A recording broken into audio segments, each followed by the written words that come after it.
সেটি হচ্ছে ইফতারির পূর্ব মুহূর্তে দোয়া করুন। এটি ভুলে যাওয়া যাবে না। প্রতিদিন ইফতারিকে সামনে নিয়ে আমরা দোয়া করব। কারণ হাদিসে এসেছে সালাসু দাওয়াতিন মুস্তাজাবা, তিন ব্যক্তির দোয়া আল্লাহ তাআলার কাছে কবুল হয়ে যায়। এই দোয়া আল্লাহ কখনো ফিরিয়ে দেন না। এর মধ্যে একটা দোয়া হচ্ছে দাওয়াতুস সাইম, রোজাদারের দোয়া আল্লাহ কখনো ফিরিয়ে দেন না। দাওয়াতুস সাইমি মাকবুল, এটা আল্লাহর কাছে কবুল হয়ে যায়। ঠিক ওই মুহূর্তটাতে আল্লাহ তাআলার সফট কর্নার খুব বেশি গ্রো করে, আল্লাহর রহমতের দরিয়ার মধ্যে একটা অভাবনীয় জোশ পড়ে যায়। আল্লাহ তাআলা এই দৃশ্যটাকে খুব দেখতে পছন্দ করে যে বান্দা সামনে খাবার নিয়ে বসে আছে, শরবত নিয়ে, পানীয় নিয়ে বসে আছে, ক্ষুধায় তৃষ্ণায় সে জর্জরিত, সে চাইলেই সামনে থেকে নিয়ে মুখে তুলে খাবারটা খেতে পারে, কিন্তু সে আমার ভয়ে খাচ্ছে না। তখন আল্লাহ তাআলা এই দৃশ্যটা দেখতে বড্ড পছন্দ করেন। ঠিক এই মুহূর্তে আপনি যখন বুদ্ধি করে আল্লাহ তাআলার কাছে চাইতে শুরু করবেন, কায়মনো বাক্যে চোখের পানি ছেড়ে, আপনি চাইতে দেরি হবে, এই দোয়া আল্লাহ তাআলার কাছে কবুল হতে দেরি হবে না। তাই এই ভুলটি যেন আমরা না করি, এই বরকত যেন আমরা মিস না করি। প্রতিদিন খেয়াল করে, সম্মানিত দিনী ভাই এবং বোনেরা, খেয়াল করে ইফতারির পূর্ব মুহূর্তে দোয়া করুন। আপনার কি চাহিদা, আকুতি মিনতি আল্লাহর কাছে আছে, আপনি পেশ করুন। ৭ নম্বর পয়েন্টটি হচ্ছে ধীরস্থির ভাবে তারাবির সালাত পড়ুন। প্ল্যান করে ফেলুন কোন মসজিদে পড়বেন, কোথায় পড়বেন, কোভিড আউটব্রেকের কারণে কোনো রেস্ট্রিকশন থাকলে বাসায় কিভাবে পড়বেন, পরিবেশটা আপনি কেমন দেখতে চান, কিভাবে করতে চান, এখন থেকে প্ল্যান প্রোগ্রাম করে ফেলুন। তারাবির সালাতের ক্ষেত্রে পরামর্শ হচ্ছে ধীরস্থির ভাবে তারাবির সালাত আদায় করুন। সালাতুত তারাবিহ শব্দের অর্থই হচ্ছে বিশ্রামের সালাত, অর্থাৎ আপনি বিশ্রাম নিয়ে নিয়ে ২ রাকাত করে ৪ রাকাত শেষে তাসবিহ পড়ে বিশ্রাম নিয়ে আবার ২ রাকাত ৪ রাকাত এভাবে পড়তে থাকবেন। আমাদের বাংলাদেশের বেশিরভাগ মসজিদগুলোতে যেহেতু ২০ রাকাতের সালাতুত তারাবিহ হয়, আমরা সাজেস্ট করি যে আপনারা ২০ রাকাত সালাতুত তারাবিহ আদায় করুন। অসুস্থতাজনিত কোনো কারণে কারো যদি কম পড়তে হয় সেটা ভিন্ন ব্যাপার, তবে আমরা ২০ রাকাতের কথাই সবাইকে সাজেস্ট করে থাকি, যেহেতু এটা আবাদতের মাস, যত বেশি আবাদত করা যায় ততই এটা কল্যাণকর। তো সেক্ষেত্রে রাকাত বিতর্ক আপনাদেরকে এড়িয়ে চলা উচিত। রমাদান আসলে আমাদের মধ্যে এই শয়তান এই বিষয়টাকে উস্কে দেয় যে তারাবির সালাতকে ৮ রাকাত না ২০ রাকাত নাকি ১২ রাকাত।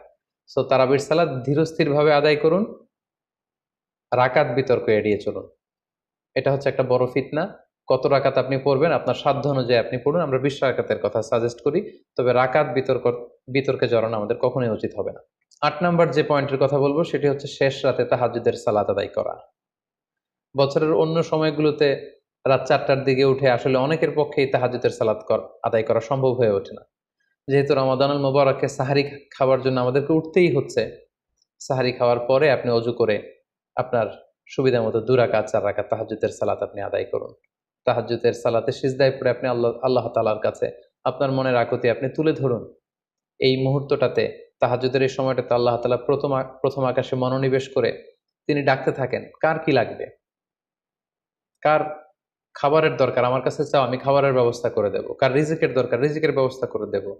কার সফলতা দরকার, আমি আল্লাহ তাআলা সফলতা দেওয়ার মালিক, আমি সফলতার ব্যবস্থা করে দেব। যে মুহূর্তটুকুতে বা যে সময়ে আল্লাহ তাআলা আমাদেরকে দেওয়ার জন্য তিনি আমাদেরকে ডাকছেন, আমাদেরকে দেওয়ার জন্য তিনি বসে আছেন, প্রস্তুত আহ্বান করছেন, কিন্তু আমরা সেই আহ্বানে সাড়া দিচ্ছি না। তাই রমাদানুল মুবারকে তাহাজ্জুদের সালাতের অভ্যাস করার একটা সুবর্ণ সুযোগ কিন্তু আমাদের আসছে। যেহেতু সাহরি খেতে আমরা উঠবই, উঠে আমরা তাহাজ্জুদের সালাত আদায় করে নেব। ৯ নম্বর যে পয়েন্টটি উল্লেখ করতে চাই সেটি হচ্ছে সোশ্যাল মিডিয়ার নিয়ন্ত্রিত ব্যবহার বা পরিমিত ব্যবহার। যত কম ব্যবহার করা যায় ফেসবুক, ইউটিউব, অনলাইনে যত আপনি কম সময় দিতে পারবেন, আপনার প্রোডাক্টিভিটি ঠিক তত বাড়তে থাকবে। জরুরি প্রয়োজনে যে সমস্ত কাজ একেবারে করাই লাগে, যেগুলোকে অ্যাভয়েড করা মোটেও সম্ভব না, সেগুলো আপনি করতে পারেন। তবে আমাদের সাজেশন হচ্ছে ফেসবুকিং, টুইটারিং এবং ইউটিউবিং, এই সমস্ত কাজে, সোশ্যাল মিডিয়ার কাজে যত কম আপনি এই রমাদানুল মুবারকে সময় ব্যয় করতে পারবেন, সময়টা ঠিক ততই আপনার প্রোডাক্টিভ ওয়েতে কাজে লাগবে ইনশাআল্লাহ। ১০ নম্বর পয়েন্ট এবং সর্বশেষ পয়েন্ট হচ্ছে রমাদানুল মুবারকের মূল আকর্ষণ হচ্ছে রমাদানুল মুবারকের শেষ দশকে, অর্থাৎ রমাদানের কদরের রাতগুলো হচ্ছে লাস্ট 10 days অফ রমাদানে। আল্লাহ রাসূল সাল্লাল্লাহু আলাইহি ওয়াসাল্লাম ইরশাদ করেছেন, ফালতামিসু ফিল আশরিল আওয়াখিরি মিনাল বিতর, রমাদানের শেষ দশকের বেজর রাত্রিগুলোতে তোমরা কদরের রাত তালাশ করো। তাই আপনারা যখন প্ল্যান করতে বসবেন, এখনই ক্যালেন্ডার সামনে নিয়ে রমজানের শেষ দশক কত তারিখ থেকে কত তারিখ পরে প্ল্যান করে নিন, এবং অড নাইটগুলো, বেজর রাত্রিগুলো কোন কোন রাত্রিগুলো হতে পারে এখনই প্ল্যান করে নিন। যত ধরনের ব্যস্ততা, যত ধরনের ঝামেলা, যত ধরনের দায়িত্ব, এই কাজগুলোকে আপনি আগে পরে সেরে নেবেন, কিন্তু এই 10 দিনের স্পেশাল টাইমটাকে আমাদের আবাদতের জন্য রাখা উচিত। আল্লাহ রাসূল সাল্লাল্লাহু আলাইহি ওয়াসাল্লাম রমজানের শেষ দশকে যখন তিনি পৌঁছতেন, তিনি তখন এমনভাবে আবাদত করতেন, তিনি কাউকে চিনতেন না, কারোর সাথে বেশি কথা বলতে চাইতেন না।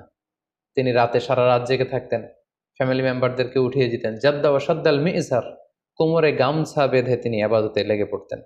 এই শেষ দশকে তিনি এত আবাদত করতেন, বছরের কোনো সময়ে আল্লাহ রাসূল সাল্লাল্লাহু আলাইহি ওয়াসাল্লামকে এত বেশি আবাদত করতে কিন্তু দেখা যেত না। তাই এই শেষ দশকের বেজর রাত্রিগুলো যেন আমরা মিস না করি, এবং শুধু 27 রমাজানে আমরা কদর হিসেবে পালন করব, ব্যাপারটা যেন এমন না হয়ে যায়। কারণ যদি কোনো কারণে কদর মিস হয়ে যায়, এটা হচ্ছে খায়রুম মিন আলফি শাহর, 1000 মাসের চেয়েও সেরা। ওই এক রাতের আবাদত হচ্ছে 1000 মাসের আবাদতের সমান।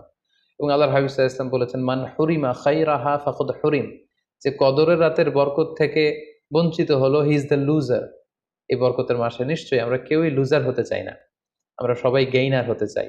সো আমরা যদি গেইনার হতে চাই, রমাদানের সর্বোচ্চ বরকতটুকু যদি আমরা হাসিল করতে চাই, লাস্ট 10 ডেজ অফ রমাদান, রমজানের শেষ দশকের বেজর রাত্রিগুলো যেন আমরা খুবই আন্তরিকতার সাথে সিনসিয়ারলি আবাদত করে কদরের বরকত হাসিল করবার চেষ্টা করি। সংক্ষিপ্ত পরিসরে রমাদান কেন্দ্রিক আমাদের প্ল্যান কেমন হওয়া উচিত, এবং সেই প্ল্যান বা পরিকল্পনাতে কোন কোন বিষয়গুলো আমাদের খেয়াল রাখা উচিত, এই বিষয়ে সংক্ষিপ্ত পরিসরে আমি আলোচনা করলাম। আশা করি এগুলো যদি আমরা খেয়াল রাখি, তাহলে খুব ফ্রুটফুল এবং প্রোডাক্টিভ ওয়েতে আমরা আমাদের রমাদানকে কাটাতে পারবো। আমরা গত বছর আমাদের অনেক প্রিয়জনদের সাথে একসাথে রমাদান কাটিয়েছি, তাদের অনেকে কিন্তু এবছর আমাদের সাথে নেই। এবং কোভিড আউটব্রেকের এই যে সেকেন্ড ওয়েভ, থার্ড ওয়েভ যেভাবে শুরু হয়েছে, আমরা আমাদের অনেক প্রিয়জনদেরকে হারিয়েছি। আমরা এই রমাদান কারা পুরো রমাদান পাবো আমরা জানি না, আবার আগামী বছরের রমাদান পর্যন্ত আমরা বেঁচে থাকবো কিনা সেটাও আমরা জানি না। সো এই রমাদান হতে পারে আমাদের জীবনের শেষ রমাদান। আমাদের we should consider this Ramadan the last and final chance in our life. আমাদের এভাবে চিন্তা করা উচিত যে হতে পারে এটা আমার জীবনের শেষ রমাদান, তাই আমার গুনাহ মাফের একটা সুবর্ণ সুযোগ হচ্ছে এ রমাদান মাস। তাই এই মাসের সর্বোচ্চ বরকতটুকু হাসিল করার জন্য আমরা যেন বুদ্ধিমানের পরিচয় দেই, আমরা যেন বেশি বেশি ইবাদত করে আল্লাহ তাআলার প্রিয় ভাজনদের অন্তর্ভুক্ত হতে পারি। সম্মানিত সুধী, কোভিড আউটব্রেক গোটা বিশ্বব্যাপী ছড়িয়ে পড়েছে। বিশেষ করে বাংলাদেশে সেকেন্ড ওয়েভের কবলে পড়ে আমরা আমাদের অনেক প্রিয়জনদেরকে হারিয়েছি। সো আসুন আমরা সাবধানে জীবনযাপন করি। Be safe. যেখানে থাকুন আপনারা সাবধানে থাকুন, সেফ থাকুন, এবং অবশ্যই ঘরের বাইরে যখন বেরোবেন মাস্ক পরে বেরোবেন। হ্যাভ এ গ্রেট রমাদান। আসসালামু আলাইকুম ওয়া রাহমাতুল্লাহি